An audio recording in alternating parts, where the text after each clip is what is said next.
Hi everyone, welcome back to another episode of Mr. Money Invest, where we talk everything about the stock market to help you better understand how your money is doing. Today we have a very interesting topic where I'm going to talk about two very different stocks, but both of them have very similar price pattern recently. Why is that so? Now, let's take a look. Now, these two stocks, one is MyEG and the other one is Datasonic. Both of them get contracts from the government, and that's how the company has been growing over the past. But have a look at this company as well. This company is called Iris Corporation. They also involved in government jobs. But if those two earlier stocks were going down, then the question is, why is this stock going up? Is there something brewing? So apart from the three companies that I've shown you earlier, there are also some other software companies listed on Bursa Malaysia. Interestingly, all these companies are also on an uptrend. So the question is, are all these stocks linked together to the same storyline? And this is the gist of today's episode. So don't go away. Now, before I start to deep dive into each of those stocks, I want to put up a disclaimer here that all these are just my own personal opinion and my own speculation. And I'm not saying that whatever that is presented here today, it is what going to happen to those stocks. It's just to agitate your mind, to think critically, to see whether this could potentially be the next stock idea for you if it suits your investment needs. To get further confirmation on those presentations that I'm going to make, it's better for you to go to your financial advisor to get second opinion before you make any investment decision. On the earlier slide, I mentioned two stocks. The first one was MyEG, the second one was Datasonic. There's one common thing about these two stocks. They both get contracts from the Ministry of Home Affairs. So now the question is, what does the Home Affairs Ministry does? Actually, this ministry is quite a big industry. They have many services that they provide to the people of Malaysia. But generally speaking, today we want to focus on two major areas. The first one is the Immigration Affairs, whereby they are in charge of renewing the maid permits and also renewing foreign workers permit. And the other major services that they provide to us is, of course, providing every citizen in Malaysia an IC and also passport. And this is under the purview of the National Registration Affairs. In the past, the Ministry of Home Affairs have outsourced Immigration Affairs to a company called MyEG, and for the National Registration Affairs, some of these contracts are given to Datasonic. Now, there had been accusation that many of these government jobs in the past were given to cronies and benefited to a few elites. And interestingly, recently there are a lot of court cases involve high-profile politicians such as Zahid and also Muhyiddin. And interestingly enough, these two individuals, they have been the heads of Ministry of Home Affairs before. Now, today what we want to focus on is the contract that MyEG and Datasonic had been getting from the Home Ministry and whether that is going to change going forward. And that could be the reason why the share price are going down recently. So to help you understand the Ministry of Home Affairs a little bit better, I'm going to spend the next two slides to give you a little bit of background on what has been happening to the Malaysia immigration system. The Malaysia immigration system that we are using today, it's called MyIMMS, which stands for Malaysia Immigration System. This system was developed in 1993 by a company called High-Tech Padu. It is a patch-on service, meaning to say that some of these services are outsourced to independent contractors because you involve so many parties to help you to complete one task. So sometimes you will get all these technical glitches which extended the waiting period at international gateways and all the pain points that all Malaysians like us have experienced in the past. And of course, since this is a 20-year-old system, so it is a very old system that cannot keep up to the technology advancement today. So there have been a lot of all this bad experience that we have on this MyIMMS. The politician acknowledged that this is an old system. So in August 2017, the then government, which was headed by Barisan Nasional, they awarded a 3.5 billion ringgit contract to a company called Prestarian, and this company has been renamed to become Awantech today. So what did the then BN government wanted Prestarian to do? They came up with this new term called the skin system, which is a replacement for the MyIMMS at that time. 3.5 billion is a big amount of money, and in the parliament there were a lot of debates going on and things like that. And finally, when PH took over the government for the first time in 2018, the then Home Minister Muhyiddin Yassin decided to terminate the contract. No more skin project, no more 3.5 billion, and as expected, the share price of Prestarian went down the drain. It affected their business so badly that they all opined that the brand name Prestarian is not so good anymore, and therefore since then they have changed their name to Avantech, but that's a side story. That's not the main story of today. The thing is that it was too expensive, so the PH government at the time called off this project, but they acknowledge that MyIMS system is a very outdated system. So they need something to replace the MyIMS. It's just that not 3.5 billion. So as the new government, they came out with a new project called the NICE project, or the National Integrated Immigration System. Now, 3.5 billion is too expensive, right? This time with the new proposal, NICE project is only going to cost 1.1 billion ringgit. That is a whooping 60% discount compared to the skin project.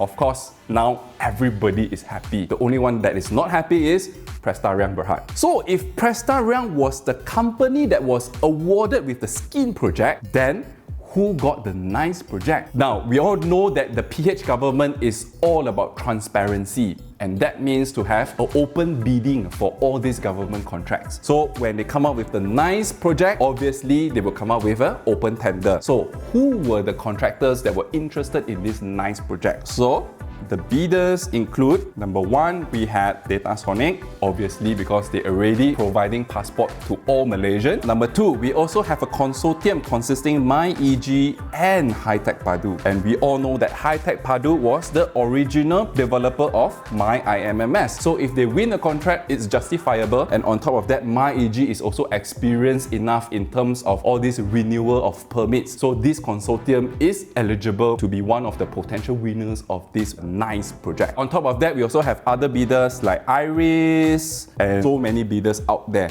And ultimately, at the end of the day, the winner would be Iris. Iris managed to clinch the contract to develop the NICE system for 1.1 billion ringgit. And that is why when there are a lot of news recently about the NICE updates on the media, we see Iris share price tend to bounce up. So Iris managed to win the contract in early 2021, and they have a period of 5 years to complete this NICE project. So that means to say that by August 2025, they are supposed to complete it. In this system, it includes biometric technology e-gate to authenticate identities to air, sea and land checkpoints. On top of that, this NICE project is also going to integrate with 20 other government agencies. So meaning to say that in the past, when your passport is being suspended, it is a manual process to actually update other government agencies to tell them that this person cannot leave the country. But with this integration, when the court suspends a person to go overseas, for example, immediately apart from the immigration office, the police and JPN and whatnot, all these relevant government agencies are going to get notified in a digital way, and therefore that would become even more efficient in managing the country's affairs. So from the initial IMMS, we had the skin project which was scrapped, and then the government came out with a new NICE project, and this NICE project is supposed to serve as the core system for the government. And at that point in time, there were still no talks about how Iris want to execute this NICE project in terms of whether it is going to be a patch-on service like the IMMS, or whether they are going to build in-house systems so that the government can manage those systems themselves or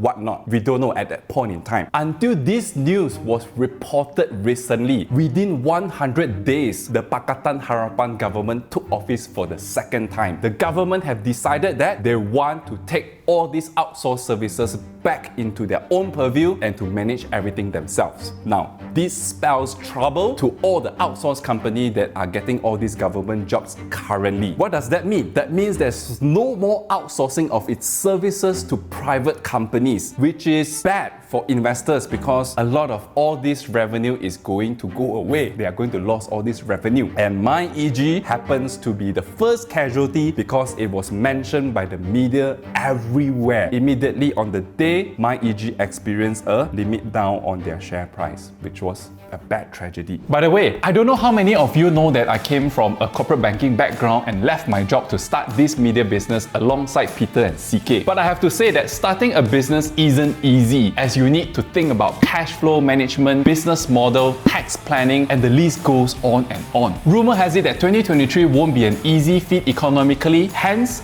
As a business owner ourselves, we are organizing a physical event together with Next Up Asia and its largest entrepreneurs and startup community in Malaysia and Alliance Bank to help you in whatever ways possible in securing growth for your business. Check out this link to find out more and secure your seat now. Back to our video. So remember, we talked about the Ministry of Home Affairs have a few functions, and the two very important functions that we are discussing today, one involves immigration matters and the other one is the registration affairs. So now back to the question. If IRIS is the main developer of the NICE project, and in the past it was the rivalry of other companies like MyEG, High-Tech Padu and Datasonic, do you think IRIS will allow all their rivals to shine when they are the key developer of the new national immigration system? Chances is no, right? They want everything for themselves, or even if not, then try a way to sideline all their rivals in the past, right? But in order for IRIS to do that, there are three very important factors that needs to come to play. Number one is the government, number two,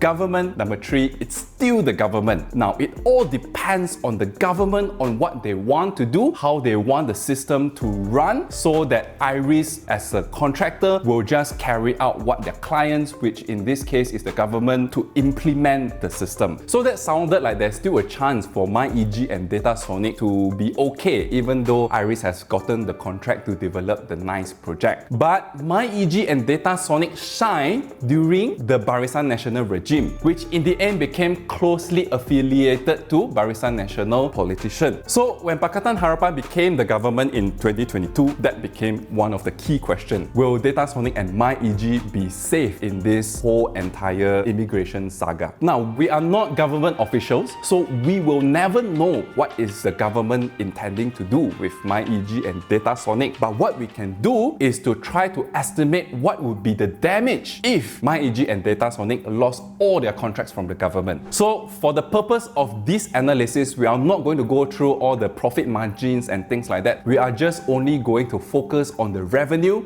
because losing contracts means losing revenue. And this is the revenue breakdown in MyEG's annual report in FY 2021. Now, MyEG operates in 4 countries. They operate in Malaysia, they also operate in Indonesia, Philippines, and Bangladesh. Even though this is a company with fairly diversified geographical location, but if you look at their revenue, almost everything comes from Malaysia. Malaysia contributed 673 million ringgit in terms of revenue against the group revenue of 709 million. Their overseas business only contributed about 36 million ringgit. So if they were to lose government jobs in Malaysia, the impact will be very huge for MyEG. And how bad is bad for MyEG? So let's look at some of the offerings that MyEG provides to Malaysia. If you log into the MyEG portal, you will see these are the services that they offer in Malaysia. Right now, this service is at stake because the immigration office said that they want to take back all the services under their own purview. Now, more importantly, the Ministry of Home Affairs also looks after the police and also JPN.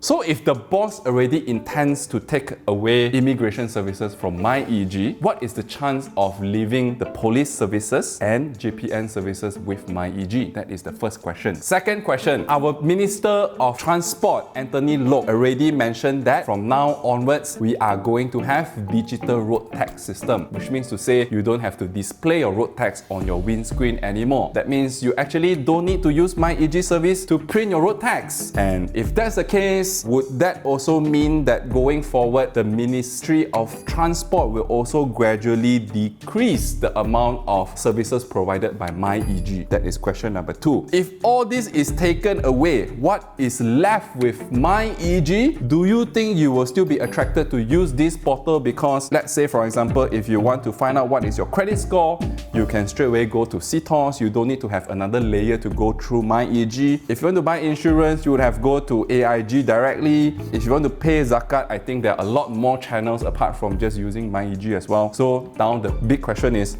what is MyEG without all these services? Things sounds very bad for MyEG, but what's with Datasonic. The storyline is roughly the same, but let me just elaborate it for you so that you get a better understanding of what is happening with our passport. So, revamping the entire country's immigration system. Of course, we need to talk about passport because passport is the security document to verify whether you are a citizen of Malaysia or not, whether you are blacklisted as a citizen and you are not supposed to leave the country and things like that. In the past, there was no chip in Malaysia passport. What's the problem, right? A lot of problem. The first problem is it ended up we have a lot of forgery of fake passport, and also there were a lot of tampering of the document, and because everything is so manual, if you want to retrieve information from your passport, it will take a very long time because what they have to do is to take your physical passport and go through every government agencies to find out the information that they want, which is very inefficient. So there are two ways to solve this problem. The first one is to increase the security level of the passport,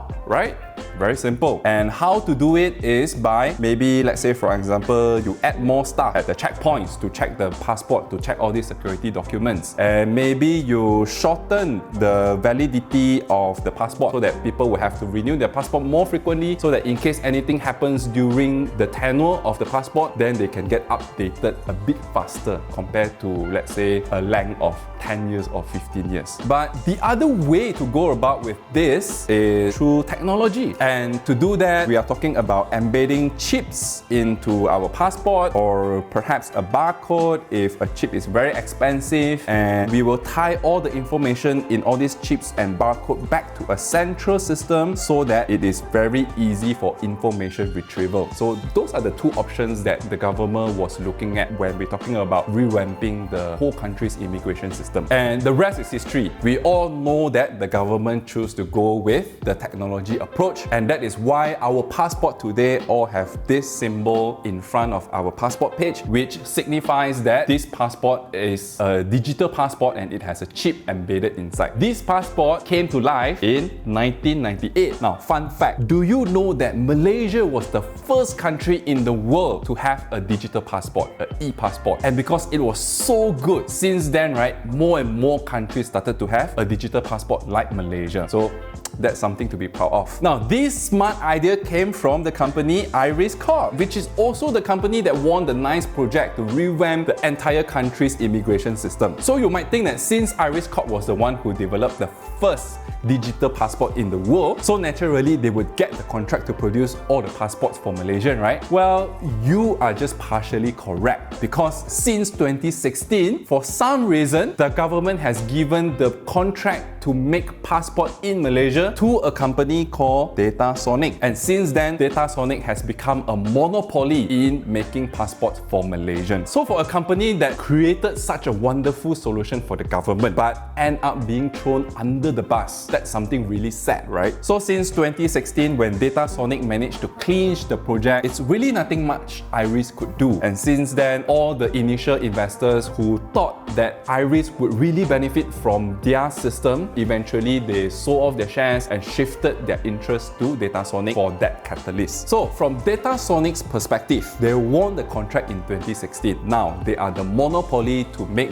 this passport for the entire country. This project was supposed to run all the way until 2023. This year is 2023. This year is also the year that Iris Corp managed to win the NICE contract, the core system that is going to revamp the country's immigration system. So what is going to happen this year to Datasonic? Just think about it. In order for the worst to happen, there are still three factors that we need to think about. It's the government, the government, the government. Because if the government wants to diversify their risk and not to give everything to be managed by one single company, then perhaps the government might still retain Datasonic as the provider of the passport to run alongside with Iris NICE system. So that could be one solution. But if let's say the government wants to integrate everything under one umbrella, then this is where the risk will come in for Datasonic. So if Datasonic might lose their contract in Malaysia, again, we have to look at the revenue and not any other details in their annual report. So if we look at Datasonic's annual report in FY 2022, they break down their revenue in terms of three business segments. The first one is known as CSCS, which is the Customized Smart Card Solution. MA, which stands for Manufacturing of Cards and Booklets. Booklets meaning your passport booklets, and also investment holdings, IH. But what is more important is this. When we talk about passport, it's about the booklet, the polycarbonate biodata page, and also the chip. So these three components are being recorded under these two business segments. If these two business segments, which contribute the vast majority of the revenue for Datasonic, is going to go away, then again, the question is what Datasonic is going to be going forward. So that is from a business rivalry perspective. Now let's take a look at the different perspective on whether it is worthy to actually take the risk of losing government contracts into account in our financial analysis when we look at Datasonic. From a political perspective, the headlines here says that Datasonic unit got passport chip contract despite this factionary record. Why is that so? Zahid claimed that the 6 million ringgit from Datasonic is not for contract award but used for charity instead of political purposes.